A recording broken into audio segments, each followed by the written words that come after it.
नमस्कार। मेरे इस चैनल में आप सभी का स्वागत है। मैं आज आपके लिए लेकर आई हूँ कलम के जादूगर मुंशी प्रेमचंद जी की बेहद लोकप्रिय उपन्यास गोदान का अगला भाग। पिछले सभी भागों में आपने जाना कि किस तरह होरी, धनिया, झुनिया और गोबर की जिंदगी में कितनी मुश्किलें आती हैं, किस तरह उनको नई नई मुसीबतों का सामना करना पड़ता है और वह किस तरह से मुश्किल से अपना जीवन व्यतीत कर पा रहे हैं। इसी तरह मिस्टर मेहता, मिस मालती और मिस्टर खन्ना, इन सब के बीच में क्या क्या घटनाएं घटती हैं और कैसे यह एक दूसरे को अपने नज़दीक लाना चाहते हैं। इस बीच मिसेस गोविंदी भी तो आ जाती हैं, जो मिस्टर खन्ना को मालती से दूर करना चाहती हैं। इस भाग में हम सुनेंगे कि क्या होता है जब गोविंदी मिस्टर खन्ना को मिस मालती से दूर करने की कोशिशें करेंगी और झुनिया, होरी और धनिया की ज़िंदगी में और क्या मुश्किलें आती हैं। क्या उनकी ज़िंदगी में कुछ खुशियाँ आ पाती हैं? क्या गोबर आ पाता है वापस उनकी ज़िंदगी में? चलिए आज सुनते हैं हम इस कहानी का अगला भाग और जानते हैं अब क्या होता है। ओमकार नाथ कुछ नर्म होकर बोले, जब कभी अवसर आया है मैंने कदम पीछे नहीं हटाया। राय साहब भी कुछ नर्म हुए। हाँ, मैं स्वीकार करता हूँ कि दो एक मौक़ों पर आपने जमावर्दी दिखाई है, लेकिन आपकी निगाह हमेशा अपने लाभ की ओर रही है, प्रजा के हित की ओर तो नहीं। आंखें न निकालिए और न मुंह लाल कीजिए। जब कभी आप मैदान में आए हैं, उसका शुभ परिणाम यही हुआ है कि आपके सम्मान और प्रभाव और आमदनी में इजाफा हुआ है। अगर मेरे साथ भी आप वही चाल चल रहे हैं तो आपकी खातिर करने को मैं तैयार हूँ। रुपये तो नहीं दूंगा, क्योंकि वह तो रिश्वत है। आपकी पत्नी जी के लिए कोई आभूषण बनवा दूंगा। है मंजूर? और अब मैं आपसे सत्य कहता हूँ कि आपको जो संवाद मिला वह गलत है, मगर यह भी कह देना चाहता हूँ कि अपने और सभी भाइयों की तरह मैं भी असामियों से जुर्माना लेता हूँ और साल में 10-5 हज़ार रुपये मेरे हाथ लग जाते हैं। और अगर आप मेरे मुंह से यह कौर छीनना चाहेंगे तो आप घाटे में ही रहेंगे। आप भी संसार में सुख से रहना चाहते हैं और मैं भी चाहता हूँ। इससे क्या फ़ायदा कि आप न्याय और कर्तव्य का ढोंग रचकर मुझे भी जेरबार करें, खुद भी जेरबार हो। दिल की बात कहिए, मैं आपका बैरी नहीं हूँ। आपके साथ कितनी ही बार एक मौके में एक मेज पर मैं खा चुका हूँ। मैं यह भी जानता हूँ कि आप तकलीफ़ में हैं। आपकी हालत शायद मेरी हालत से भी ज़्यादा खराब है। और हाँ, अगर आपने हरिश्चंद्र बनने की कसम खा ली है तो आपकी खुशी है इसमें। मैं चलता हूँ। राय साहब कुर्सी से उठ खड़े हुए। ओमकार नाथ ने उनका हाथ पकड़कर संधि भाव से कहा, नहीं नहीं, अभी आपको बैठना पड़ेगा। मैं अपनी पोजीशन साफ कर देना चाहता हूँ। आपने मेरे साथ जो सलूक किए हैं उनके लिए मैं आपका आभारी हूँ, लेकिन यहाँ सिद्धांत की बात आ गई है और आप तो जानते हैं सिद्धांत प्राणों से भी प्यारे होते हैं। राय साहब कुर्सी पर बैठकर जरा मीठे स्वर में बोले, अच्छा भाई, जो चाहे लिखो। मैं तुम्हारे सिद्धांत को तोड़ना नहीं चाहता। और तो क्या होगा, बदनामी होगी। हाँ, कहाँ तक नाम के पीछे मरूं? कौन ऐसा ताल्लुकेदार है जो असामियों को थोड़ा बहुत नहीं सताता? कुत्ता हड्डी की रखवाली करे तो खाएगा क्या? और मैं इतना ही कह सकता हूँ कि आगे आपको इस तरह की कोई शिकायत नहीं मिलेगी। अगर आपको मुझ पर कुछ विश्वास है तो इस बार क्षमा कीजिए। किसी दूसरे संपादक से मैं इस तरह की खुशामद नहीं करता, उसे सरे बाजार पिटवा देता, लेकिन मुझसे आपकी दोस्ती है, इसीलिए दबना ही पड़ेगा। यह समाचार पत्रों का युग है, सरकार तक उनसे डरती है, मेरी हस्ती ही क्या है। आप जिसे चाहें बना दें। खैर, यह झगड़ा खत्म करिए। कहिए आजकल पत्र की क्या दशा है? कुछ ग्राहक बढ़े हैं? ओमकारनाथ ने अनिच्छा के भाव से कहा, किसी न किसी तरह तो काम चल जाता है और वर्तमान परिस्थिति में मैं इससे अधिक कोई आशा नहीं रखता। मैं इस तरफ धन और भोग की लालसा लेकर नहीं आया था, इसीलिए मुझे शिकायत भी नहीं है। मैं जनता की सेवा करने आया था और वह मैं यथाशक्ति कर रहा हूँ। राष्ट्र का कल्याण हो, यही मेरी कामना है। एक व्यक्ति के सुख दुख का कोई मूल्य नहीं है। राय साहब ने ज़रा और सहृदय होकर कहा, यह सब ठीक है भाई साहब, लेकिन सेवा करने के लिए भी जीना ज़रूरी है। आर्थिक चिंताओं में आप एकाग्रचित होकर सेवा भी तो नहीं कर सकते हैं। क्या ग्राहक संख्या बिल्कुल नहीं बढ़ रही है? बात यह है कि मैं अपने पत्र का आदर्श गिराना नहीं चाहता हूँ। अगर मैं भी आज सिनेमा स्टारों के चित्र और चरित्र छापने लगूं तो मेरे भी ग्राहक बढ़ सकते हैं, लेकिन अपनी तो यह कोई नीति नहीं है ना। इसी का यह फल है कि आज आपका इतना सम्मान है। मैं एक प्रस्ताव करना चाहता हूँ, मालूम नहीं आप उसे स्वीकारेंगे भी या नहीं। आप मेरी ओर से 100 आदमियों के नाम फ्री पत्र जारी कर दीजिए, चंदा मैं दे दूंगा। ओमकारनाथ ने कृतज्ञता से सिर झुकाकर कहा, मैं धन्यवाद के साथ आपका दान स्वीकार करता हूँ। खेद यही है कि पत्रों की ओर से जनता कितनी उदासीन है। स्कूल और कॉलेज और मंदिरों के लिए धन की कमी तो नहीं है, पर आज तक ऐसा एक भी दानी नहीं निकला जो पत्रों के प्रचार के लिए दान देता हो। जितने कम खर्च में पत्रों से पूरा हो सकता है, किसी तरह तो वह हो ही जाता है। जैसे शिक्षालयों को संस्थाओं द्वारा सहायता मिल सकती है, ऐसे ही अगर पत्रकारों को मिलने लगे तो इन बेचारों को अपना जितना समय और स्थान विज्ञापनों को भेंट करना पड़ता है, वह क्यों करेंगे। राय साहब अब विदा हो गए। ओमकारनाथ के मुख पर प्रसन्नता की झलक नहीं थी। राय साहब ने किसी तरह की शर्त न की थी, कोई बंधन भी नहीं लगाया था, पर ओमकारनाथ आज इतनी करारी फटकार पाकर भी इस दान को अस्वीकार नहीं कर सके थे। परिस्थिति ऐसी आ पड़ी थी कि उन्हें उबरने का कोई उपाय ही नहीं सूझ रहा था। प्रेस के कर्मचारियों का 3 महीने का वेतन भी बाकी पड़ा हुआ था। कागज वाले के 1000 से ऊपर के हो रहे थे। यही क्या कम था कि उन्हें हाथ नहीं फैलाना पड़ा।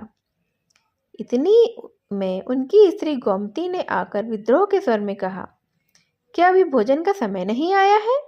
यह भी कोई नियम है कि जब तक 1 न बज जाए जगह से नहीं उठोगे, कब तक कोई चूल्हा गोरता रहेगा। ओमकारनाथ ने दुखी आंखों से पत्नी की ओर देखा। गोमती का विद्रोह उड़ गया। वह उनकी कठिनाइयों को समझती थी। दूसरी महिलाओं के वस्त्राभूषण देखकर कभी कभी तो उसके मन में विद्रोह के भाव जाग उठते थे और वह पति को 2-4 जलीकटी भी सुना जाती थी, पर वास्तव में वह क्रोध उसके प्रति नहीं, अपने दुर्भाग्य के प्रति था और इसकी थोड़ी सी आंच अनायास ही ओमकारनाथ तक पहुंच ही जाती थी। वह उनका तपस्वी जीवन देखकर मन में कुढ़ती थी और उनसे सहानुभूति भी रखती थी। बस उन्हें थोड़ा सा सनकी समझती थी। उनका उदास मुंह देखकर पूछा, क्यों उदास हो? पेट में कुछ गड़बड़ है क्या? ओमकारनाथ को मुस्कुराना पड़ा। कौन उदास है? मैं? मुझे तो आज जितनी खुशी है उतनी अपने विवाह के दिन भी नहीं हुई थी। आज सवेरे 1500 की बोहनी हो गई है। किस भाग्यवान का मुंह देखा था। गोमती को विश्वास नहीं आया। बोली, झूठे हो, तुम्हें 1500 कहाँ से मिल जाते हैं? 15 रुपये कहो तो मैं मान लेती हूँ। अरे नहीं नहीं, तुम्हारे सिर की कसम, 1500 मारे। अभी राय साहब आए थे, 100 ग्राहकों का चंदा अपनी तरफ से देने का वचन दे गए हैं। गोमती का चेहरा उतर गया। तब तो मिल चुके। नहीं, राय साहब अपने वादे के पक्के हैं। मैंने किसी ताल्लुकेदार को वादे का पक्का देखा ही नहीं है। दादा एक ताल्लुकेदार के नौकर थे, साल साल भर तलब नहीं मिलता था। उसे छोड़कर दूसरी नौकरी की। उसने 2 साल तक एक पाई भी नहीं दी। एक बार दादा गरम पड़े तो मारकर भगा भी दिया। इनके वादों का कोई करार नहीं है। मैं आज ही बिल भेज देता हूँ। भेजा करो, कह देंगे कल आना। कल अपने इलाके पर चले जाएंगे। और फिर 3 महीने में लौटेंगे। ओमकानाथ अब संशय में पड़ गए। ठीक तो है, कहीं राय साहब पीछे से मुकर गए तो वह क्या कर लेंगे। फिर भी दिल मजबूत करके कहा, ऐसा नहीं हो सकता। कम से कम राय साहब को मैं इतना धोखेबाज तो नहीं समझता हूँ। मेरा उनके यहाँ कुछ बाकी तो नहीं है। गोमती ने उसी संदेह के भाव से कहा, इसी से तो मैं तुम्हें बुद्धू कहती हूँ। जरा किसी ने सहानुभूति दिखाई और तुम फूल उठे। मोटे रईस हैं, इनके पेट में से कितने ही वादे हजम हो जाते हैं। जितने वादे करते हैं अगर सब पूरा करने लगे तो इन्हें भीख मांगने की नौबत आ जाए। मेरे गांव के ठाकुर साहब तो 2-2, 3-3 साल तक बनियों का हिसाब ही नहीं करते थे। नौकरों का वेतन तो नाम के लिए देते थे। साल भर काम लिया, जब नौकर ने वेतन मांगा तो मारकर निकाल दिया। कई बार इसी नादी हिंदी में स्कूल से उनके लड़कों के नाम भी कट गए थे। आखिर उन्होंने लड़कों को घर बुला लिया। एक बार रेल का टिकट भी उधार मांगा था। ये राय साहब भी तो उन्हीं के भाई बंद हैं।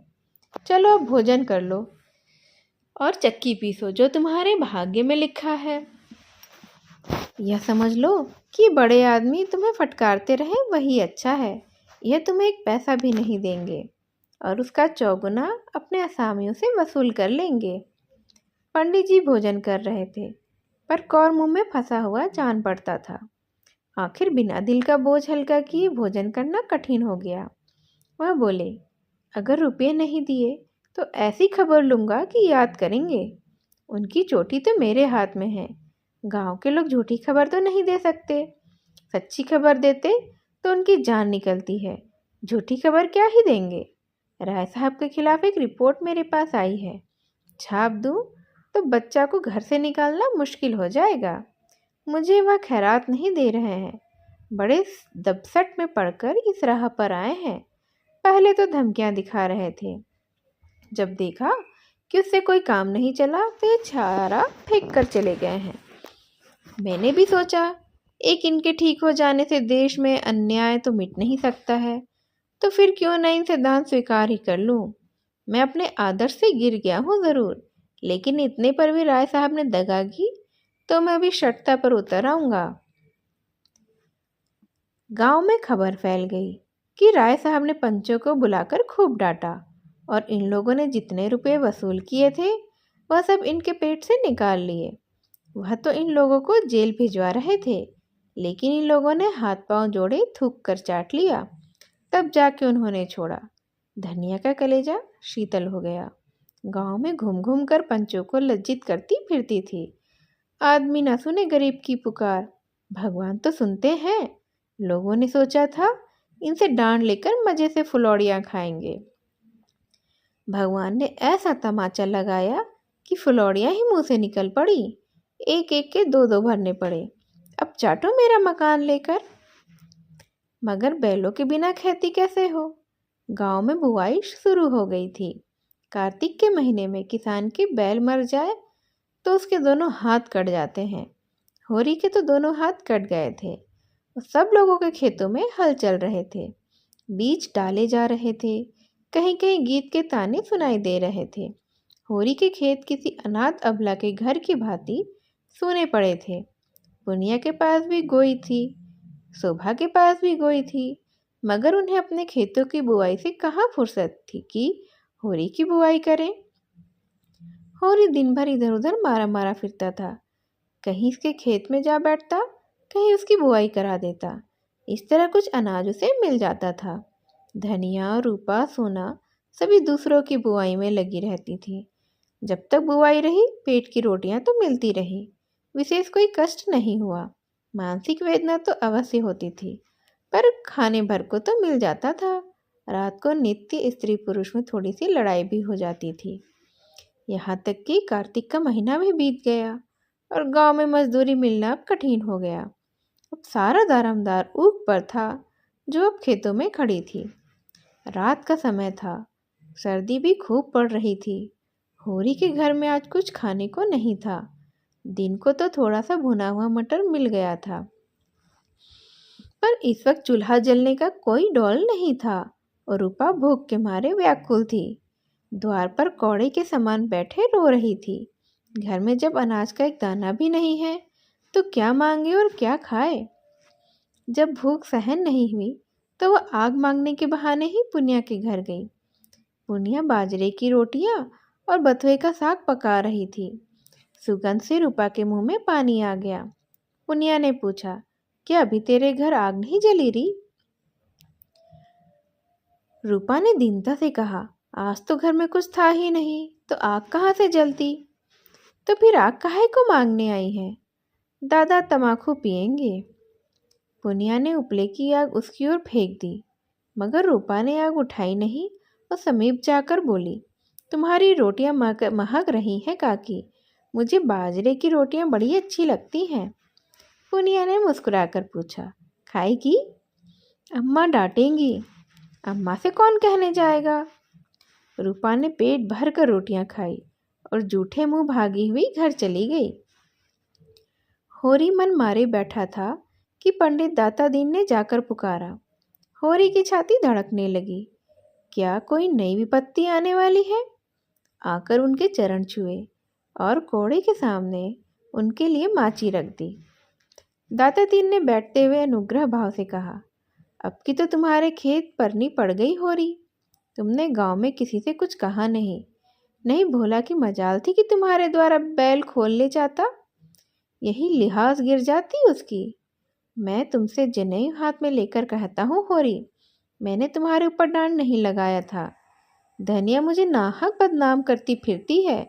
यह सब लाला पटेश्वरी और झिंगुरी सिंह की कारस्तानी है।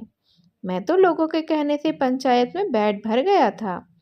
वह लोग तो और कड़ा दंड लगा रहे थे। मैंने कहा सुनकर थोड़ा कम कराया, मगर अब सब जने सिर पर हाथ धरे रो रहे हैं। समझे थे उन्हें यह कि उनका यही राज है। यह नहीं जानते थे कि गांव तो राजा का होता है और किसी का नहीं। तब उनके खेतों की बुआई का क्या इंतजाम कर रहे हो? होरी ने करुण कंठ से कहा, क्या बताऊं महाराज, पढ़ती रहेंगे। पढ़ती रहेंगे? यह तो बड़ा अनर्थ होगा। भगवान की यही इच्छा है तो अपना क्या बस। मेरे देखते तुम्हारे खेत कैसे पढ़ती रहेंगे। कल मैं तुम्हारी बुआई करा दूंगा। अभी खेतों में कुछ तरी है, उपज 10 दिन पीछे होगी, इसके सिवा तो और कोई बात नहीं होगी। हमारा तुम्हारा आधा साझा रहेगा, इसमें ना तुम्हें कोई टोटा है ना मुझे। मैंने आज बैठे बैठे सोचा तो चित्त बड़ा दुखी हुआ कि जुते जुताए खेत परती रह जाते हैं। होरी सोच में पड़ गया। चौमासे भर इन खेतों में खाद डाली, जोता, और आज केवल बुआई के लिए आधी फसल देनी पड़ रही है। उस पर एहसान कैसा जता रहे हैं। लेकिन तो इससे अच्छा यही है कि खेत परती पड़ जाए और कुछ ना मिलेगा, लगान तो निकल ही आएगा। नहीं, अब की बेबाकी ना हुई तो बेदखली आई धरी। उसने यह प्रस्ताव स्वीकार कर लिया। दाता दिन प्रसन्न होकर बोले, तो चलो मैं अभी बीज तौल देता हूँ, जिससे सवेरे का झंझट ही ना रहे। रोटी तो खा ली है ना। होरी ने लजाते हुए आज घर में चूल्हा न जलने की कथा कह दी। दाता दीन ने मीठे उल्हाने के भाव से कहा, अरे तुम्हारे घर में चूल्हा नहीं जला और तुमने मुझसे कहा भी नहीं। हम तुम्हारे बैरी तो नहीं थे। इसी बात पर तुमसे मेरा जी कुड़ता है। अरे भले आदमी, इसमें लाज शर्म की कौन सी बात है। हम सब एक ही तो हैं। तुम शूद्र हुए तो क्या और हम ब्राह्मण हुए तो क्या, हैं तो सब एक ही घर के ना। दिन सबके बराबर नहीं रहते हैं। कौन जाने कल मेरे ऊपर ही कोई संकट आ पड़े तो मैं तुमसे अपना दुख नहीं कहूँगा क्या। अच्छा तो हुआ, चलो बैंगी के साथ तुम्हें मंदोमन अनाज खाने को भी तौल दूंगा। आधे घंटे में होरी मन भर जौ का टोकरा सिर पर रखे आया और घर की चक्की चलने लगी। धनिया रोती थी और सोना के साथ जौ पीसती थी। भगवान उसे किस कुकर्म का यह दंड दे रहे हैं। दूसरे दिन से बुआई शुरू हुई। होरी का सारा परिवार इस तरह काम में जुटा हुआ था मानो सब कुछ अपना ही है। कई दिन के बाद सिंचाई भी इसी तरह हुई। दाता दिन को सेंत वेंत के मजूर मिल गए। अब कभी कभी उनका लड़का माता दिन भी घर में आने लगा। जवान आदमी था, बड़ा रसिक और बातचीत का मीठा। दाता दीन जो कुछ छीन झपट कर लाते थे वह उसे भांग बूटी में उड़ा देता था। एक चमारिन से उसकी आशा नहीं हो गई थी, इसलिए अभी तक ब्याह नहीं हुआ था। वह रहती अलग थी, पर सारा गांव यह रहस्य जानते हुए भी कुछ नहीं बोल सकता था। हमारा धर्म है हमारा भोजन, भोजन पवित्र रहे, फिर हमारे धर्म पर कोई आँच नहीं आ सकती। रोटियां ढालकर बनकर अधर्म से हमारी रक्षा कर देती हैं। अब साजे की खेती होने से माता दिन को झुनिया से बातचीत करने का अवसर मिलने लगा। वह ऐसे दांव से आता जब घर में झुनिया के सिवा और कोई नहीं होता, कभी किसी बहाने से और कभी किसी बहाने से। झुनिया रूपवती नहीं थी, लेकिन थी जवान और उसकी चमारी प्रेमिका से अच्छी थी। कुछ दिन शहर में भी रह चुकी थी। पहनना ओढ़ना बोलना चालना सब जानती थी और लज्जाशील भी थी, जो स्त्री का एक सबसे बड़ा आकर्षण है। माता दीन कभी कभी उसके बच्चे को गोद में उठा लेता और प्यार करता। झुनिया निहाल हो जाती थी। एक दिन उसने झुनिया से कहा, तुम क्या देखकर गोबर के साथ आई झूना? झुनिया ने लजाते हुए कहा, भाग ही चलाया महाराज, और अब मैं क्या कहूँ। माता दीन दुखी मन से बोला, बड़ा बेवफा आदमी है, तुम जैसी लक्ष्मी को छोड़कर न जाने कहाँ मारा मारा फिर रहा है। चंचल स्वभाव का आदमी है, इसी से मुझे शंका होती है कि कहीं और न फंस गया हो। ऐसे आदमियों को तो गोली मार देनी चाहिए। आदमी का धर्म है जिसकी बाह पकड़े उसे निभाए। यह क्या कि एक आदमी की जिंदगानी खराब कर दी और दूसरा घर ताकने लगे। युवती रोने लगी। माता दीन ने इधर उधर ताक कर उसका हाथ पकड़ लिया और समझाने लगा, तुम उसकी क्यों परवाह करती हो जूना? चला गया चले जाने दो। तुम्हारे लिए किस बात की कमी है? रुपया पैसा गहना कपड़ा जो चाहे मुझसे लो। झुनिया ने धीरे से अपना हाथ छुड़ा लिया और पीछे हटकर बोली, सब तुम्हारी दया है महाराज। मैं तो कहीं की न रही, घर से भी गई और यहाँ से भी गई। ना माया मिली ना राम ही हाथ आए। दुनिया का रंग ढंग न जानती थी, इसकी मीठी मीठी बातें सुनकर जाल में फंस गई। माता दिन ने गोबर की बुराई करनी शुरू की। वह तो नीरा लफंगा है, घर का ना घाट का। जब देखो माँ बाप से लड़ाई, कहीं पैसा पा जाए चट जुआ खेल डालेगा। चरस और गांजे में उसकी जान बसती थी। सौदों के साथ घूमना, बहू बेटियों को छेड़ना, यही तो उसका काम था। थानेदार साहब बदमाशी में उसका चालान करने वाले थे। हम लोगों ने बहुत खुशामद की, तब जाकर छोड़ा। दूसरे के खेत खलिहान से अनाज उड़ा लिया करता। कई बार तो खुद उसी ने पकड़ा था, पर गांव घर का समझकर छोड़ दिया था। सोना ने बाहर आकर कहा, भाभी, अम्मा ने कहा है अनाज निकालकर धूप में डाल दो, नहीं चोकर बहुत निकलेगा। पंडित ने जैसे बखार में पानी डाल दिया हो। माता दिन ने अपनी सफाई दी। मालूम होता है तेरे घर में बरसात नहीं हुई। चौमासे में लकड़ी तक गीली हो जाती है, अनाज तो अनाज ही है। यह कहता हुआ वो बाहर चला गया। सोना ने आकर उसका खेल बिगाड़ दिया था। सोना ने झुनिया से पूछा, माता दिन क्या करने आए थे? झुनिया ने माथा सिकोड़ कर कहा, पगहिया मांग रहे थे। मैंने कह दिया यहाँ पगहिया नहीं है। यह सब बहाना है। बड़ा खराब आदमी है। मुझे तो बड़ा भला आदमी लगता है। क्या खराबी है उसमें? तुम नहीं जानती, सिलिया चमारिन को रखे हुए है यह, तो इसी से खराब आदमी हो गया। और काहे से खराब आदमी होता है? तुम्हारे भैया भी तो मुझे लाए हैं, वह भी खराब आदमी है। सोना ने इसका जवाब ना देकर कहा, मेरे घर में फिर कभी आएगा तो दुत्कार दूंगी, और जो उसे तुम्हारा ब्याह हो जाए। सोना लजा गई। तुम तो भाभी गाली देती हो। क्यों, इसमें गाली की क्या बात है? मुझसे बोले तो मैं मुंह झुलसा दूं? तो क्या तुम्हारा ब्याह किसी देवता से होगा? गांव में ऐसा सुंदर सजीला जवान कोई है क्या? तो तुम चली जाओ उसके साथ, सिलिया से लाख दर्जे अच्छी हो। मैं क्यों चली जाऊं? मैं तो एक के साथ चली आई, अब अच्छा हो या बुरा। तो मैं भी जिसके साथ ब्याह होगा ना, उसके साथ चली जाऊंगी, फिर वो अच्छा हो या बुरा। और जो किसी बूढ़े के साथ ब्याह हो गया तो? सोना हंसी। मैं उसके लिए नरम नरम रोटियां पकाऊंगी, उसकी दवाइयाँ कूटूंगी और छानूंगी, उसे हाथ पकड़कर उठाऊंगी। जब मर जाएगा तो मुंह ढाँप कर रोऊंगी। और जो किसी जवान के साथ हुआ, तब तुम्हारा सिर, हाँ नहीं तो। अच्छा बताओ ना, तुम्हें बूढ़ा अच्छा लगता है कि जवान? जो अपने को चाहे वही जवान है, ना चाहे तो वह बूढ़ा है।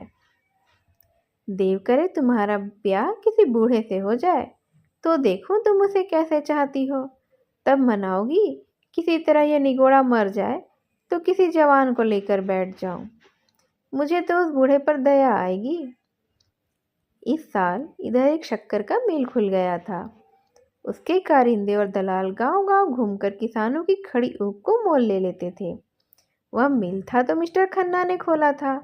एक दिन उसका कारिंदा इस गांव में भी आया। किसानों ने जो उसे भाव-ताव किया तो मालूम हुआ गुड़ बनाने में कोई बचत नहीं है। जब घर में ऊख पेर कर भी यह दाम मिलता है तो पेरने की मेहनत क्यों उठाई जाए। सारा गांव खड़ी ऊख बेचने को तैयार हो गया। अगर कुछ कम भी मिले तो परवाह नहीं थी, तत्काल तो मिल जाएगा। किसी को बैल लेना था, किसी को बाकी चुकाना था, कोई महाजन से अपना गला छुड़ाना चाहता था। होरी को बैलों की गोई लेनी थी। अब की ऊख की पैदावार अच्छी नहीं थी, इसलिए यह डर भी था कि माल न पड़ेगा। और जब गुड़ के भाव मील की चीनी मिलेगी तो गुड़ लेगा ही कौन। सभी ने बयाने ले लिए। होरी को कम से कम 100 रुपये की आशा थी। इतने में एक मामूली गोई आ जाएगी, लेकिन महाजनों का क्या करेगा। दाता दीन, मंगरू, दुलारी, झिंगुरी सिंह सभी तो प्राण खा रहे थे। अगर महाजनों को देने लगेगा तो 100 रुपये सूद भर को भी ना होंगे। कोई ऐसी जुगत भी ना सोचती थी कि ऊख के रुपये हाथ में आ जाए और किसी को खबर भी ना हो। जब बैल घर आ जाएंगे तो कोई क्या ही कर लेगा। गाड़ी लदेगी तो सारा गांव देखेगा ही। तौल पर जो रुपये मिलेंगे वो सबको तो मालूम हो जाएंगे। संभव है मंगरू और दाता दीन हमारे साथ साथ ही रहें। इधर रुपये मिले, उधर उन्होंने गर्दन पकड़ ली। शाम को गिरधर ने पूछा, तुम्हारी ऊख कब तक जाएगी होरी काका? होरी ने झांसा दिया, अभी तो कुछ ठीक नहीं है भाई, तुम कब तक ले जाओगे? गिरधर ने भी झांसा दिया, अभी तो मेरा भी कुछ ठीक नहीं है काका। और लोग भी इसी तरह की उड़न घाइयाँ बताते थे। किसी को किसी पर विश्वास ही नहीं था। झिंगुरी सिंह के सभी ऋणिया थे और सबकी यही इच्छा थी कि झिंगुरी सिंह के हाथ रुपये न पड़ने पाए, नहीं वह सबका सब हजम कर जाएगा। और जब दूसरे दिन आसामी फिर रुपये मांगने आएगा तो नया कागज, नया नजराना, नई तहरीर। दूसरे दिन शोभा आकर बोला, दादा कोई ऐसा उपाय करो कि झिंगुरी सिंह को हैजा हो जाए, ऐसा गिरे कि फिर ना उठे। होरी ने मुस्कुरा कर कहा, क्यों, उसके बाल बच्चे नहीं हैं क्या? उसके बाल बच्चों को देखें कि अपने बाल बच्चों को देखें। वह तो 2-2 महरियों को आराम से रखता है। यहाँ तो एक को रूखी रोटी भी मैसर नहीं है, सारी जमा ले गया, एक पैसा भी घर में लाने न देगा। मेरी तो हालत और ख़राब है भाई, अगर रुपये हाथ से निकल गए तो मैं तो तबाह हो जाऊंगा। गोई के बिना तो काम नहीं चलेगा। अभी तो 2-3 दिन ऊख ढोते लगेंगे। जो ही सारी ऊख पहुँच जाएगी, जमादार से कहें कि भैया कुछ ले लो, मगर ऊख झटपट तौल दो, दाम पीछे दे देना। इधर झिंगुरी सी से कह देंगे अभी रुपये नहीं मिले हैं। होरी ने विचार करके कहा, झिंगुरी सी हमसे तुमसे कई गुना चतुर है शोभा। जाकर मुनीम से मिलेगा और उसी से रुपये ले लेगा। हम तुम तो ताकते रह जाएंगे। जिस खन्ना बाबू का मिल है उन्हीं खन्ना बाबू की महाजनी कोठी भी है, दोनों एक ही हैं। शोभा निराश होकर बोला, ना जाने इन महाजनों से कभी गला छूटेगा भी या नहीं। होरी बोला, इस जन्म में तो कोई आशा नहीं है भाई। हम राज नहीं चाहते, भोग विलास भी नहीं चाहते, खाली मोटा छोटा पहनना और मोटा छोटा खाना और मर्जाद के साथ रहना चाहते हैं। वह भी नहीं हो सकता क्या? शोभा ने धूर्तता के साथ कहा, मैं तो दादा इन सबों को अब की चकमा दूंगा। जमादार को कुछ दे दिलाकर इस बात पर राजी कर लूँगा कि रुपये के लिए हमें खूब दौड़ाए। झिंगुरी कहाँ तक दौड़ेंगे? होरी ने हंसकर कहा, यह सब कुछ नहीं होगा भैया, कुशल तो इसी में है कि झिंगुरी सी के ही हाथ पांव जोड़ लो। हम जाल में फंसे हुए हैं, जितना ही फड़फड़ाएंगे उतना ही और जकड़ते जाएंगे। तुम तो दादा बूढ़ों की सी बातें कर रहे हो। कटघरे में फंसे बैठे रहना तो कायरता हुई ना। फंदा और जकड़ जाए बला से, पर गला छुड़ाने के लिए जोर तो लगाना ही पड़ेगा। यही तो होगा, झिंगुरी घर द्वार नीलाम करा लेगा। करा ले तो करा ले। मैं तो चाहता हूँ कि हमें कोई रुपये ना दे, हमें भूखों मरने दे, लाते खाने दे, एक पैसा भी उधार ना दे। लेकिन पैसा वाले उधार ना दे तो सूद कहाँ से लाए? हमें तो कुछ ना कुछ तो करना ही पड़ेगा। उसी दिन आराम मिले जिस दिन झिंगुरी कहीं चला जाए। होरी का मन भी विचलित हुआ। हाँ, यह ठीक है, उग तुलवा देंगे, रुपये दाव घात देख कर ले आएंगे। बस बस यही चाल चलो। दूसरे दिन सुबह गांव के कई आदमियों ने ऊख काटनी शुरू की। होरी भी अपने खेत में गंडासा लेकर पहुंचा। उधर से शोभा भी उसकी मदद को आ गया। पुनिया, झुनिया, कोनिया, सोना सभी खेत में जा पहुंची। कोई यूक काटता था, कोई छिलता था और कोई पुले बांधता था। महाजनों ने जो ऊख कटते देखी तो पेट में चूहे दौड़े। एक तरफ से दुलारी दौड़ी, दूसरी तरफ से मंगरूसा, तीसरी ओर से दाता दीन और पटेश्वरी झिंगुरी के प्यादे। दुलारी हाथ पांव में मोटे मोटे चांदी के कड़े पहने, कानों में सोने का झुमका, आंखों में काजल लगाए बूढ़े यौवन को रंगो रंगाए कर बोली, पहले रुपये मेरे दे दो, तब वो काटने दूंगी। मैं जितना गम खाती हूँ तुम उतने ही शेर बनते हो। 2 साल से एक धेरा सूद का नहीं दिया, 50 तो मेरे सूद के ही होते हैं। होरी ने घिघिया कर कहा, भाभी ऊख काट लेने दो, इसके रुपये मिलते हैं तो जितना हो सकेगा तुमको भी दे दूंगा। न गांव छोड़कर भागा जाता हूँ, न इतनी जल्दी ही मुझे मौत आती है। खेत में कड़ी ऊख तो रुपये नहीं देगी ना। दुलारी ने उसके हाथ से गंडासा छीन कर कहा, नीयत इतनी खराब हो गई है तुम लोगों की, तभी तो बरकत नहीं होती है। आज 5 साल हुए होरी ने दुलारी से 30 रुपये लिए थे। 3 साल में उसके 100 रुपये हो गए। तब स्टाम्प लिखवा दिया। 2 साल में उस पर 50 रुपया सूद भी चढ़ गया था। होरी बोला, सहुआइन, नीयत तो कभी खराब नहीं थी और भगवान चाहेंगे तो पाई पाई चुका दूंगा। हाँ, आजकल तंग हो गया हूँ, जो चाहे कह लो। सहुआइन को जाते देर नहीं हुई कि मंगरू साहब पहुँच गया। काला रंग, तोंद कमर के नीचे लटकती हुई, 2 बड़े बड़े दांत सामने जैसे काट खाने को निकले हुए हों। सिर पर टोपी, गले में चादर। उम्र भी 50 से ज़्यादा नहीं, पर लाठी के सहारे चलता था। गठिया का मरज हो गया था ना, खांसी भी आती थी। लाठी टेक कर खड़े हो गए और होरी को डांट बताई, पहले हमारे रुपये दे दो होरी, तभी वो काटना। हमने रुपये तुम्हें उधार दिए थे, कोई खैरात नहीं थी। 3-3 साल हो गए हैं, न सूद न ब्याज। मगर यह ना समझना कि तुम मेरे रुपये हजम कर जाओगे, मैं तुम्हारे मुर्दे से भी वसूल कर लूँगा। शोभा मस्खरा था। वह बोला, तब काहे को घबराते हो साहजी, इनके मुर्दे ही से ही वसूल कर लेना।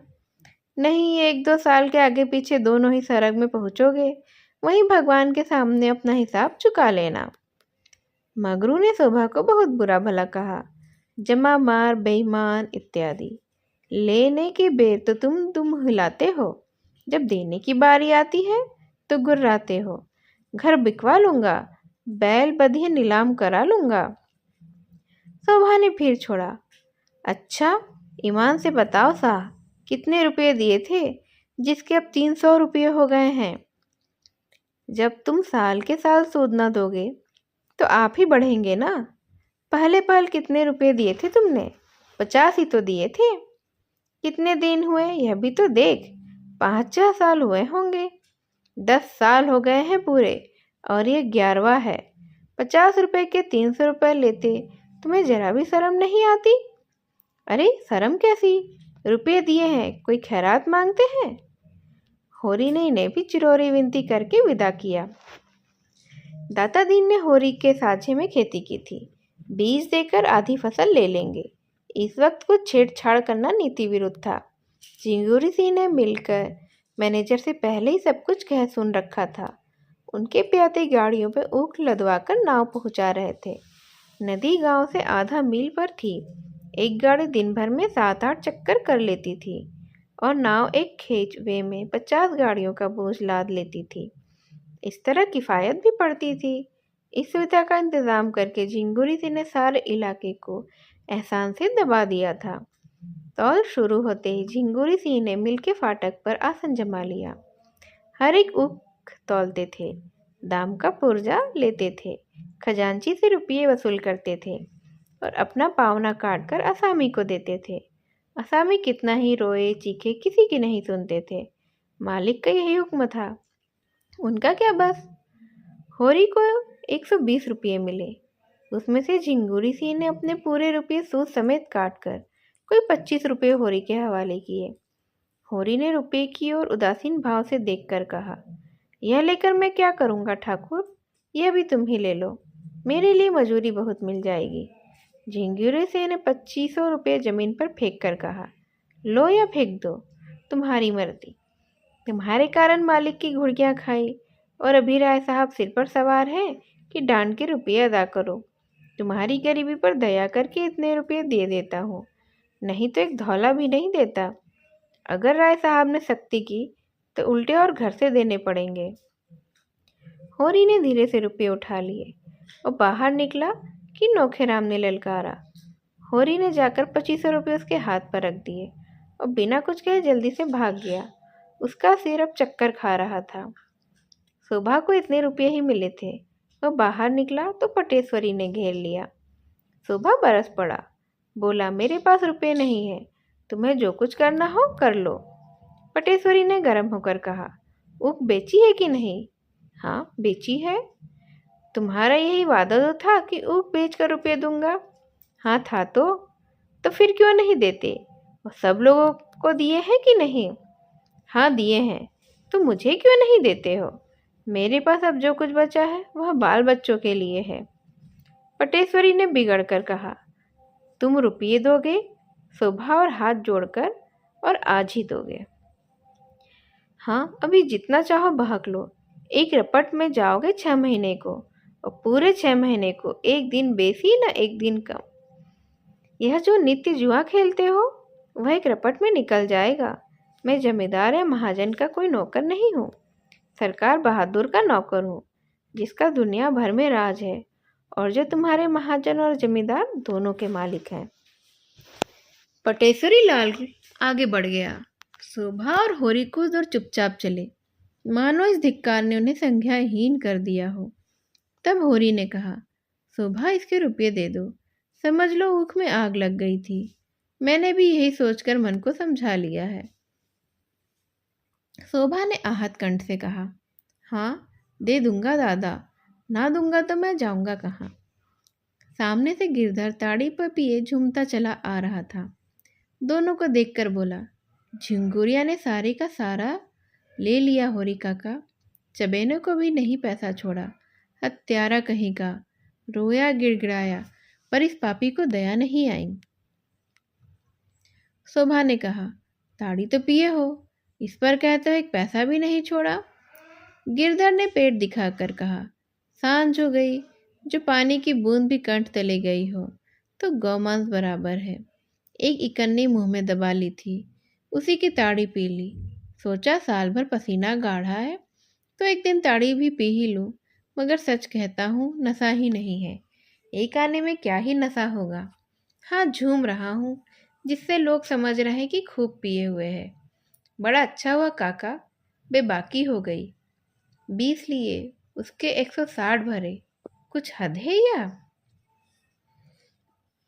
होरी जब घर पहुंचा तो रूपा पानी लेकर दौड़ी, सोना चिलम भर लाई। धनिया ने चबेना और नमक लाकर रख दिया और सभी के सभी आशा भरी आंखों से उसकी ओर ताकने लगे।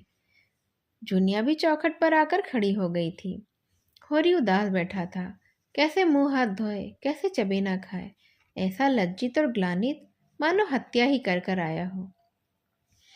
धनिया ने पूछा, कितने तौल हुई? 120 मिले, पर सब वहीं लुट गए, ढीला भी नहीं बचा। धनिया सिर से पांव तक भस्म हो उठी, मानो ऐसा उद्वेग उठा कि वह मुंह नोच ले। बोली, तुम जैसा घामड़ आदमी भगवान ने क्यों ही रचा? कहीं मिलते तो उनसे पूछती। तुम्हारे साथ सारी जिंदगी तलक हो गई।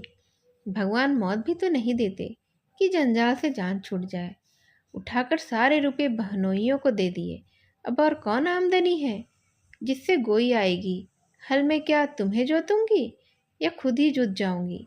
मैं कहती हूँ, तुम बूढ़े हुए, तुम्हें इतनी अक्ल भी नहीं आई कि गोई भर के रुपये तो निकाल लेते। कोई तुम्हारे हाथ से छीन थोड़ी ना लेता। पूस किया ठंड और किसी की देह पर लगता नहीं। ले जाओ, सबको नदी में डुबा दो।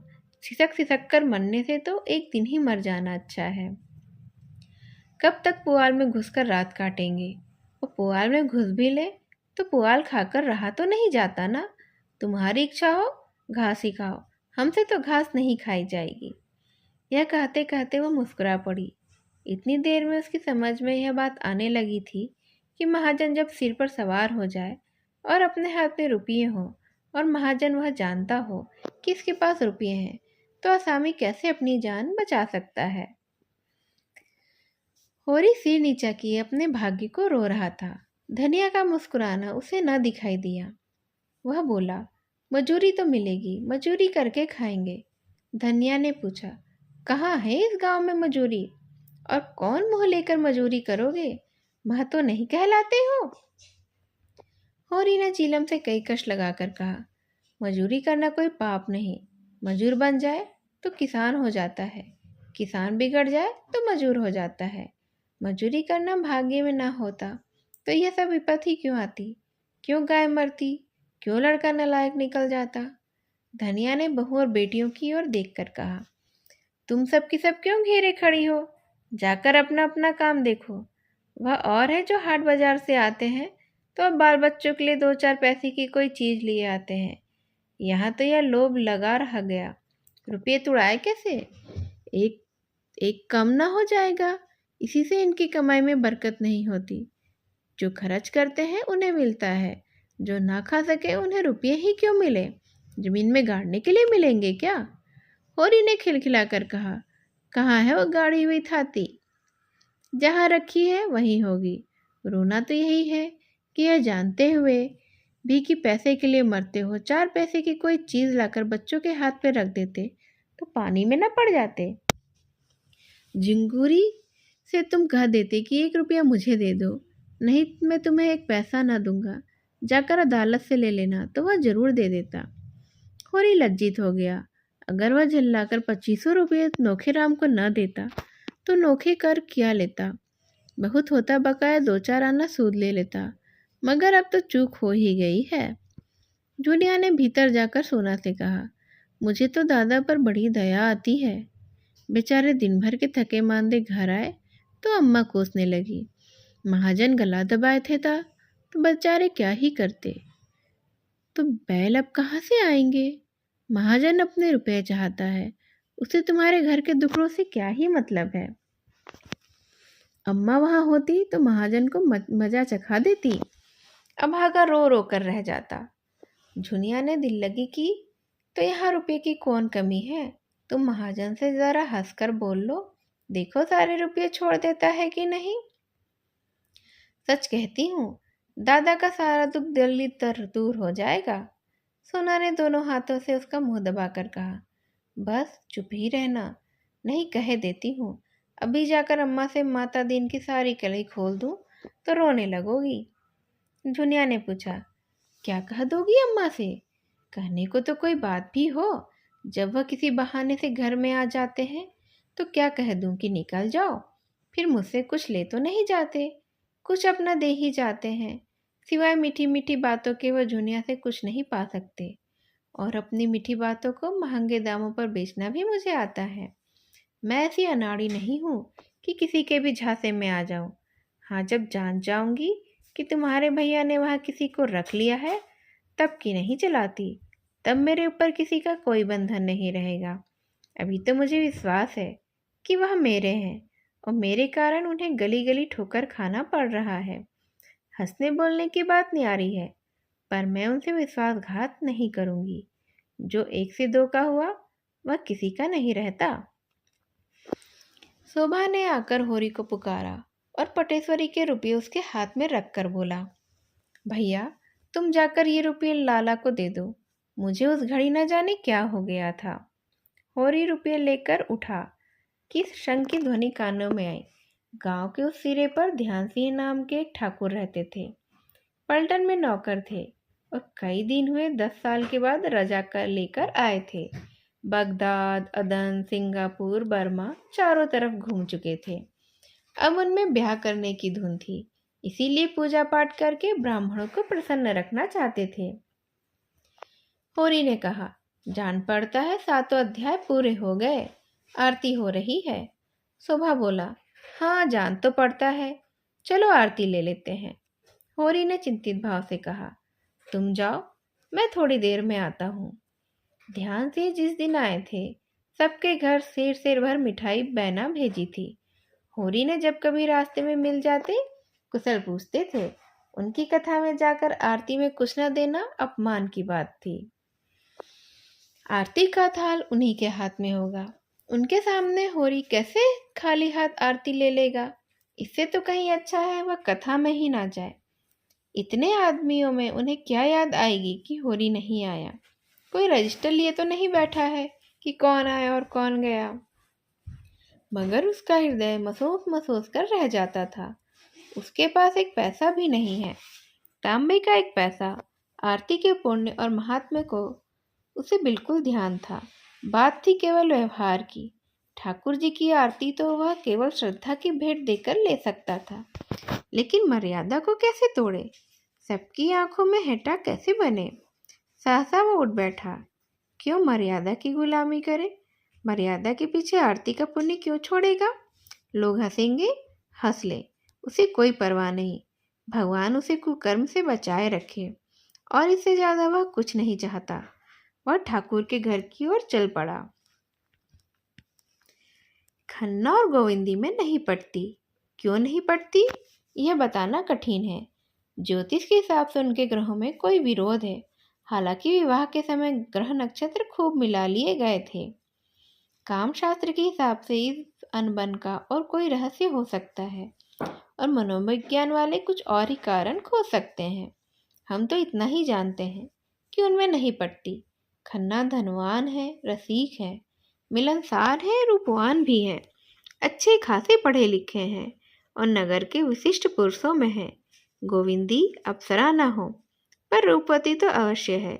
गेहवा रंग, लज्जाशील आंखें जो एक बार सामने उठकर फिर झुक जाती हैं। कपोलों पर लाली न हो, पर चिकनापन है। गात कोमल, अंग विन्यास सुडौल, गोल गोल बाहें, मुख पर एक प्रकार की अरुचि जिसमें कुछ गर्व की झलक भी है, मानो संसार के व्यवहार और व्यापार को है समझती हो। खन्ना के पास विलास के ऊपरी साधनों की कमी नहीं। अव्वल दर्जे का बंगला है, अव्वल दर्जे का फर्नीचर और कार और अपार धन, पर गोविंदी की दृष्टि में जैसे इन चीज़ों का कोई मूल्य ही नहीं है। इस खारे सागर में वह प्यासी पड़ी रहती है। बच्चों का लालन पालन और गृहस्थी के छोटे मोटे काम, उसके लिए सब कुछ है। वह इनमें इतनी व्यस्त रहती है कि भोग की ओर उसका ध्यान ही नहीं जाता। आकर्षण आखिर क्या वस्तु है और यह कैसे उत्पन्न हो सकती है, इसकी ओर उसने कभी विचार ही नहीं किया। वह पुरुष का खिलौना नहीं है और न उसके भोग की वस्तु, फिर क्यों आकर्षक बनने की चेष्टा करे। अगर पुरुष उसका असली सौंदर्य देखने के लिए आंखें नहीं रखता, कामिनियों के पीछे मारा मारा फिरता है, तो वह उसका खुद का दुर्भाग्य है। वह उसी प्रेम और निष्ठा से पति की सेवा किए जाती है जैसे द्वेष और मोह जैसी भावनाओं को उसने जीत लिया है, और यह अपार संपत्ति तो जैसे उसकी आत्मा को कुचलती रहती है, दबाती रहती है। इन आडंबरों और पाखंडों से मुक्त होने के लिए उसका मन सदैव ही ललचाया करता है। अपनी सरल और स्वाभाविक जीवन में वह कितनी सुखी रह सकती थी, इसका वह नित्य स्वप्न देखती रहती है। तब क्यों मालती उसके मार्ग में आकर बाधक हो जाती? क्यों वर्षाओं के मुजरे होती? क्यों यह संदेह और बनावट अशांति उसके जीवन पथ में कांटा बनती? बहुत पहले जब वह बालिका विद्यालय में पढ़ती थी, उसे कविता का रोग लग गया था, जहाँ दुख और वेदना ही जीवन का तत्व है।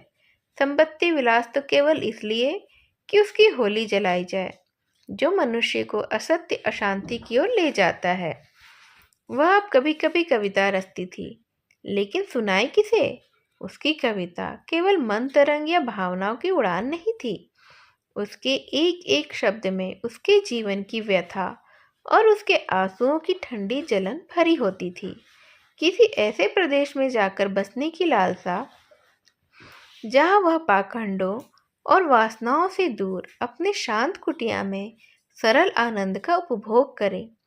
खन्ना उसकी कविताएं देखते तो उसका मजाक उड़ाते और कभी कभी तो फाड़ कर फेंक देते, और संपत्ति की यह दीवार दिन दिन ऊंची होती जाती थी और दंपत्ति को एक दूसरे से दूर पृथक करती जाती थी। खन्ना अपने ग्राहकों के साथ जितना ही मीठा और नम्र था, घर में उतना ही कटु और उद्दंड। अक्सर क्रोध में गोविंदी को अपशब्द कह बैठता था। शिष्टता उसके लिए दुनिया को ठगने का एक साधन थी, मन का संस्कार नहीं। ऐसे अवसरों पर गोविंदी अपने एकांत कमरे में जा बैठती और रात की रात रोया करती। खन्ना दीवान खाने में मुजरे सुनता या क्लब में जाकर शराबें उड़ाता था। लेकिन यह सब कुछ होने पर भी खन्ना उसके लिए सर्वस्व थे। वह दलित और अपमानित होकर भी खन्ना की ही थी। उनसे लड़ेगी, जलेगी, रोएगी, पर रहेगी सिर्फ उन्हीं की। उनसे पृथक जीवन की वह कोई कल्पना नहीं कर सकती थी। आज मिस्टर खन्ना किसी बुरे आदमी का मुंह देखकर उठे थे। सवेरे ही पत्र खोला तो उनके कई स्टॉकों का दर गिर गया था, जिसमें उन्हें कई हजार की हानि होती थी। शक्कर मिल के मजदूरों ने हड़ताल कर दी थी और दंगा फसाद करने पर आमादा थे।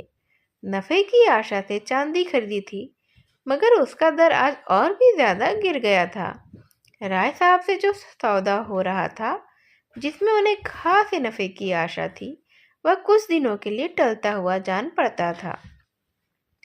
फिर रात को बहुत पी जाने के कारण इस वक्त सिर भी भारी था और देह भी टूट रही थी। उधर शोफर ने कार के इंजन में कुछ खराबी पैदा हो जाने की बात कही थी। लाहौर में उनके बैंक पर एक दीवानी मुकदमा दायर हो जाने की उन्हें खबर मिली थी। बैठे मन में झुंझला ही रहे थे कि उसी वक्त गोविंदी ने आकर कहा, भीष्म का ज्वर आज भी नहीं उतरा, किसी डॉक्टर को बुला दो। भीष्म उनका सबसे छोटा पुत्र था और जन्म से ही दुर्बल होने के कारण उसे रोज एक न एक शिकायत बनी रहती थी। आज खांसी है, कल बुखार, कभी पसली चल रही है, कभी हरे पीले दस्त आ रहे हैं। 10 महीने का हो गया था, पर लगता था 5-6 महीने का ही है। खन्ना की धारणा हो गई थी कि यह लड़का बचेगा नहीं, इसीलिए उसकी ओर से उदासीन रहते थे। पर गोविंदी इसी कारण उसे और सब बच्चों से ज्यादा चाहती थी। खन्ना ने पिता के स्नेह भाव दिखाते हुए कहा, बच्चों को दवाओं का आदी बना देना तो ठीक नहीं, और तुम्हें दवा पिलाने का मर्ज है। जरा कुछ हुआ और डॉक्टर बुलाओ। एक रोज देखो और तीसरा ही दिन तो है, शायद आज ही आप ज्वर उतर जाए। गोविंदी ने आग्रह किया, 3 दिन से नहीं उतरा है, घरेलू दवाएं करके मैं हार गई हूँ। खन्ना ने पूछा, अच्छी बात है, बुला देता हूँ। किसे बुलाऊं? बुला लो डॉक्टर नाग को। अच्छी बात है, उन्हीं को बुलाती हूँ, मगर यह समझ लो, नाम हो जाने से ही कोई अच्छा डॉक्टर नहीं हो जाता है। नाग फीस चाहे जितनी चाहे ले ले, उनकी दवा से किसी को अच्छा होते तो मैंने नहीं देखा। वह तो मरीजों को स्वर्ग पहुंचाकर ही मशहूर हुए हैं। तो जिसे चाहे बुला लो। मैंने तो नाग इसलिए कहा था कि वह कई बार आ चुके हैं। मिस मालती को क्यों ना बुला लो, फीस भी कम और बच्चों का हाल लेडी डॉक्टर जैसा समझेगी, कोई मर्द वैसा नहीं समझेगा। गोविंदी ने जलकर कहा, मैं मिस मालती को तो डॉक्टर ही नहीं समझती। खन्ना ने भी तेज आंखों से देखकर कहा, तो क्या वह इंग्लैंड घास खोदने गई थी और हजारों आदमियों का जीवन दान दे रही है? यह सब कुछ नहीं है क्या? होगा। मुझे उन पर भरोसा नहीं है। वह मर्दों के दिल का इलाज कर ले और किसी की दवा उनके पास नहीं है। बस ठन गई। अब खन्ना गरजने लगे और गोविंदी बरसने लगी। उनके बीच में मालती के नाम का आ जाना मानो लड़ाई का ही अल्टीमेटम था। खन्ना ने सारे कागजों को जमीन पर फेंक कर कहा, तुम्हारे साथ जिंदगी तलक हो गई। गोविंदी ने नुकीले स्वर में कहा, तो मालती से ब्याह कर लो ना, अभी भी क्या बिगड़ा है? अगर वहां दाल गले तो? तुम मुझे क्या समझती हो? यही कि मालती तुम जैसों का अपना गुलाम बनाकर रखना चाहती है, पति बनाकर नहीं। तुम्हारी निगाह में मैं इतना जलील हूं? और उन्होंने इसके विरुद्ध प्रमाण देना शुरू किया। मालती जितना उनका आदर करती है उतना शायद ही किसी का करती हो। राय साहब और राजा साहब को तो मुंह तक नहीं लगाती, लेकिन उनसे एक दिन भी मुलाकात ना हो तो शिकायत करती है। गोविंदी ने इन प्रमाणों को एक फूंक में उड़ा दिया, इसीलिए कि वह तुम्हें सबसे बड़ा आंखों का अंधा समझती है। दूसरों को इतनी आसानी से बेवकूफ नहीं बना सकती वह। खन्ना ने डींग मारी, वह चाहे तो आज मालती से विवाह कर सकते हैं, आज और अभी। मगर गोविंदी को बिल्कुल विश्वास नहीं हुआ। तुम 7 जन्म नाक रगड़ लो तो भी वह तुमसे विवाह नहीं करेगी। तुम उसके टट्टू हो, तुम्हें घास खिलाएगी, कभी कभी तुम्हारे मुंह को सहला देगी, तुम्हारे पट्टों पर हाथ फेर लेगी, लेकिन इसीलिए कि तुम्हारे ऊपर सवारी गांठे। तुम्हारे जैसे 1000 बुद्धू उसकी जेब में है। गोविंदी आज बहुत बढ़ जाती थी। मालूम होता था आज वह उनसे लड़ने पर तैयार होकर आई है। डॉक्टर के बुलाने का तो केवल एक बहाना ही था। खन्ना अपनी योग्यता और दक्षता, पुरुषत्व पर इतना आक्षेप भला कैसे सहन कर सकता था? तुम्हारे ख्याल में मैं बुद्धू और मूर्ख हूँ? तो ये हजारों क्यों मेरे द्वार पर नाक रगड़ते हैं? कौन राजा या ताल्लुकेदार है जो मुझे दंडवत नहीं करता? सैकड़ों को उल्लू बनाकर छोड़ दिया। यही तो मालती की विशेषता है कि जो औरों को सीधे उस तरह से मुंडता है वह उसे उल्टे छुरे से मुंडती है। तुम मालती की चाहे जितनी बुराई करो, तुम तो उसके पांव की धूल भी नहीं हो।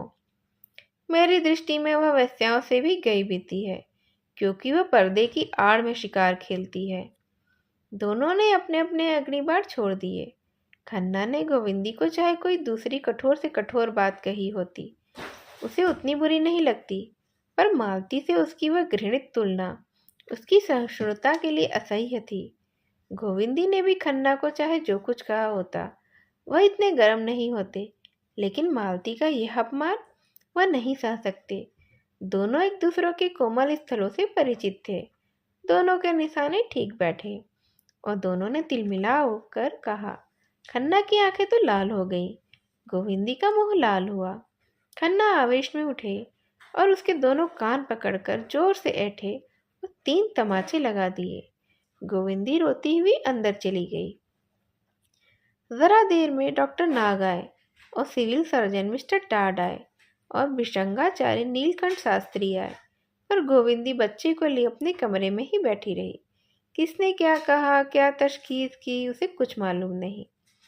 जिस विपत्ति की कल्पना वह कर रही थी वह आज उसके सिर पर आ ही गई। खन्ना ने आज जैसे उससे नाता तोड़ लिया, जैसे उसे घर से खदेड़कर द्वार बंद कर लिया। जो रूप का बाजार लगाकर बैठती है, जिसकी परछाई भी वह अपने ऊपर पड़ने नहीं देना चाहती, वह उस पर परोक्ष रूप से शासन करे, यह ना होगा। खन्ना उसके पति हैं, उन्हें उसको समझाने बुझाने का अधिकार है। उनकी मार को भी वह सिरोधारी कर सकती है, पर मालती का शासन असंभव। मगर बच्चे का ज्वर जब तक शांत ना हो जाए वह हिल नहीं सकती। आत्माभिमान को भी कर्तव्य के सामने सिर झुकाना पड़ेगा। दूसरे दिन ज्वर तो उतर गया। गोविंदी ने एक तांगा मंगवाया और घर से निकली। जहां उसका इतना अनादर है वहां अब वह नहीं रह सकती। आघात इतना कठोर था कि बच्चे का मोह भी टूट गया। उनके प्रति उसका जो धर्म था उसे तो वह पूरा कर चुकी है। शेष जो कुछ है वह खन्ना का धर्म है। हाँ, गोद के बालक को वह किसी तरह नहीं छोड़ सकती। वह उसकी जान के साथ है और इस घर से वह केवल अपने प्राण लेकर निकलेगी और कोई चीज उसकी तो नहीं है। इन्हें यह दावा है कि वह उसका पालन करते हैं। गोविंदी दिखा देगी कि वह उनके आश्रय से निकलकर भी जिंदा रह सकती है। तीनों बच्चे उस समय खेलने गए थे। गोविंदी का मन हुआ एक बार उन्हें प्यार कर ले, मगर वह कहीं भागी तो नहीं जाती।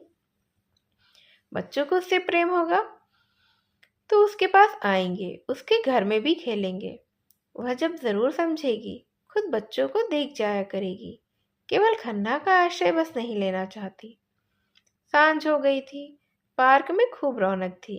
लोग हरी घास पर लेटे हुए हवा का आनंद ले रहे थे।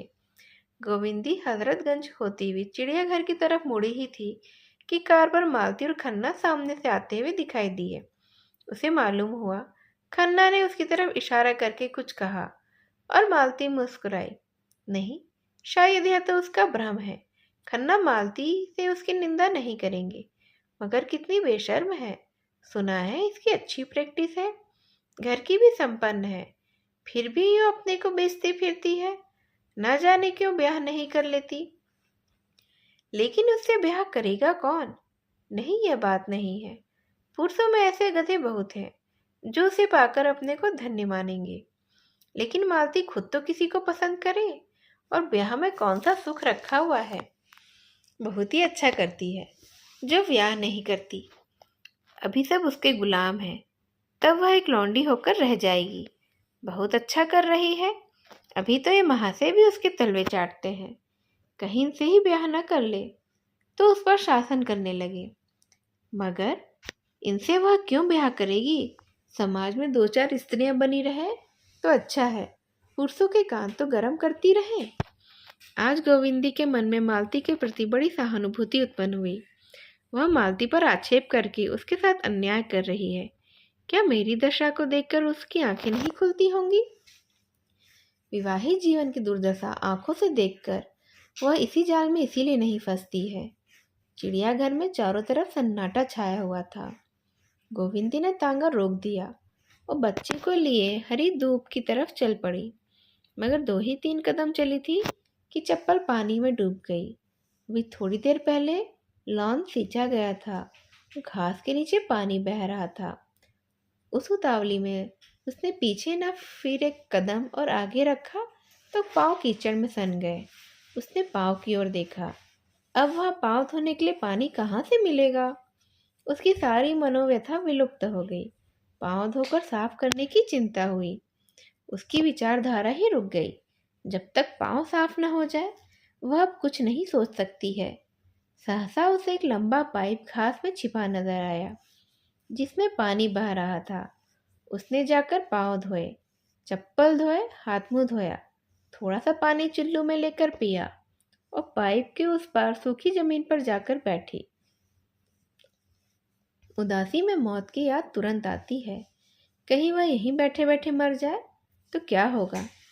तांगे वाले तुरंत जाकर खन्ना को खबर देंगे।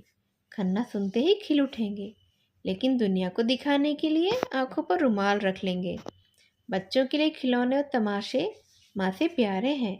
यह है उसका जीवन, जिसके लिए कोई 4 बूंद आंसू भी बहाने वाला नहीं है। तब उसे वह दिन याद आया जब उसकी सास जीती थी और खन्ना उड़कू न हुए थे। तब उसे सास का बात बात पर बिगड़ना बुरा लगता था। आज उसे सास के उस क्रोध में स्नेह का रस घुला हुआ जान पड़ रहा था। तब वह सास से रूठ जाती थी और सास उसे दुलार कर मनाती थी। आज वह महीनों रूठी पड़ी रहे, किसे परवाह है। एकाएक उसका मन उड़कर माता के चरणों में जा पहुंचा। हाय, आज अम्मा होती तो क्यों उसकी यह दुर्दशा होती। उसके पास और कुछ न था। स्नेह भरी गोद तो थी ना, प्रेम भरा आंचल था जिसमें मुंह डालकर वह रो लेती। लेकिन नहीं, वह रोएगी नहीं। उस देवी को स्वर्ग में दुखी न बनाएगी। मेरे लिए वह जो कुछ ज़्यादा से ज़्यादा कर सकती थी वह कर गई। मेरे कमों की साथिन होना तो उसके वश की बात नहीं थी, तो वह क्यों रोए? वह अब किसी के अधीन नहीं है। वह अपने गुजर भर को कमा सकती है। वह कल ही गांधी आश्रम से चीज़ें लेकर बेचना शुरू कर देगी। शर्म किस बात की है? यही तो होगा, लोग उंगली दिखाकर कहेंगे, वह जा रही है खन्ना की बीवी। लेकिन मैं इस शहर में क्यों रहूं? किसी दूसरे शहर में क्यों ना चली जाऊं, जहां मुझे कोई नहीं जानता। 10-20 रुपये कमा लेना क्या मुश्किल है? अपने ही पसीने की कमाई तो खाऊंगी ना। फिर किसी का रौब भी नहीं सहना पड़ेगा। मैं खुद ही अपना पालन करूंगी। सहसा उसने मेहता को अपनी तरफ आते देखा। उसे उलझन हुई। इस वक्त वह संपूर्ण एकांत चाहती थी। किसी से बोलने की कोई इच्छा नहीं थी। मगर यहाँ भी एक महाशय आ गए। उस पर बच्चा रोने लग गया। मेहता ने समीप आकर विस्मय से पूछा, आप इस वक्त यहाँ कैसे आ गई? गोविंदी ने बालक को चुप कराते हुए कहा, उसी तरह जैसे आप आ गए हैं। मेहता ने मुस्कुराकर कहा, मेरी बात न चलाइए। धोबी का कुत्ता, न घर का न घाट का। लाइए मैं बच्चे को चुप करा दूं। आपने ये कला भी सीखी है? अभ्यास करना चाहता हूँ, इसी की परीक्षा हो जाए। अच्छा, परीक्षा के दिन करीब आ गए क्या? यह तो मेरी ही तैयारी है। जब तैयार हो जाऊंगा बैठ जाऊंगा। छोटी छोटी उपाधियों के लिए हम पढ़ पढ़ कर आंखें फोड़ लिया करते हैं। यह तो जीवन के व्यापार की परीक्षा है। अच्छी बात है, मैं भी देखूंगी आप किस ग्रेड में पास होते हैं। यह कहते हुए उसने बच्चे को उनकी गोद में दे दिया। उन्होंने बच्चे को कई बार उछाला तो वह चुप हो गया। बालकों की तरह डिंग मारकर बोले, देखा आपने कैसे मंत्र से मैंने उसे चुप करा दिया। आज की कहानी बस यहीं तक। अगले भाग में हम सुनेंगे कि क्या मिसेस खन्ना अपना जीवन यापन खुद से कर सकती हैं, या वह मिस्टर मेहता का शरण लेती हैं, या वापस मिस्टर खन्ना के पास आ जाती हैं। और आगे होरी, झुनिया और उसकी बीवी के ज़िंदगी में और क्या क्या होता है। क्या गोबर वापस आता है? यह सब जानने के लिए हम अगला भाग सुनेंगे। इस कहानी को ध्यान से सुनने के लिए आप सभी का धन्यवाद। नमस्कार।